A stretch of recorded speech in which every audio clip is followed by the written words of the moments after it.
sebab sakit tangan.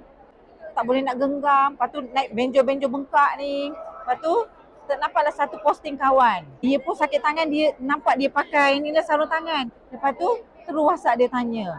Ambil masa 1 bulan juga. Baru nak confirm nak beli ke nak apa. Dia pun bagi tahu. Kalau akak nak agak ahli agak macam ni, nak agak biasa macam ni. Fikir-fikir baik masuk ahli. Pakai sarung je terus rasa macam dia berdenyut-denyut. Dia tarik. Eloklah tu kak, dia bertindak malas. Akak memang pakai 24 jam. Siang malam, buat kerja pun, basuh pinggan pun maknanya tarik dah. Lepas tu buat turun balik bila tak buat kerja.